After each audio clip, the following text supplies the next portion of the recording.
I have always found solace in the deep, amber glow of brown rum.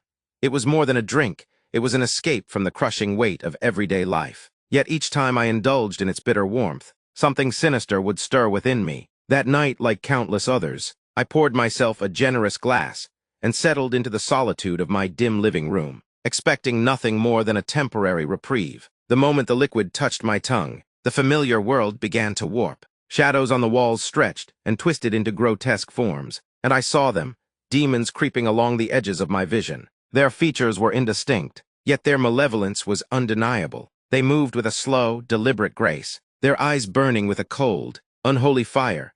I tried to convince myself that it was merely the alcohol playing tricks on my mind, but deep down I knew there was something more. As the demons advanced, their voices echoed in my mind. "You're not ready for this," they hissed, each syllable a promise of doom. Their outstretched hands reached for me, as if to drag my soul into the abyss. Panic surged through me, and in a desperate bid to fend them off, I snatched up a knife from the kitchen counter. My hands trembled violently as I brandished the blade, ready to fight back against the unseen menace. In that fevered moment, the room transformed into a chaotic battleground. I slashed at the darkness, the knife cutting through empty air while the demons laughed silently, their presence more real than ever. The clatter of dishes and anguished shouts from my family pierced the turmoil as they rushed into the room. Their terrified eyes met mine, reflecting shock and disbelief at the sight of a man possessed by both literal and inner demons. For a few heart-stopping seconds, time seemed to freeze.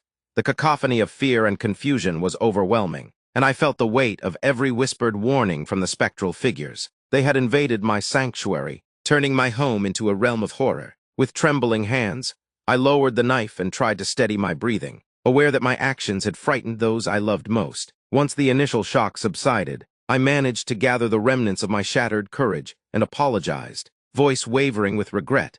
Yet even as I offered my remorse, the echo of the demonic whispers clung to my mind. I realized then that the brown rum was not merely a potent spirit. It was a gateway to a darker reality that had long lurked beneath the surface of my soul. Every sip numbed my pain and unlocked hidden terrors, drawing forth shadows I had desperately tried to keep at bay. Now each evening, the memory of that night haunts me. I have vowed to avoid the cursed drink, for with every taste the demons return, haunting, accusing, and reminding me of my unpreparedness for their grim revelations. In the dead silence of night, when the world is still, I sometimes swear I can hear them whispering once more, "You're not ready for this." And in that chilling refrain lies the truth of my endless struggle between darkness and sanity. Every night as I lay awake, I wonder if the demons still linger, waiting for me to slip once again into the abyss of brown rum. I face my fears, determined to reclaim my life from their haunting grasp. The battle continues every single night,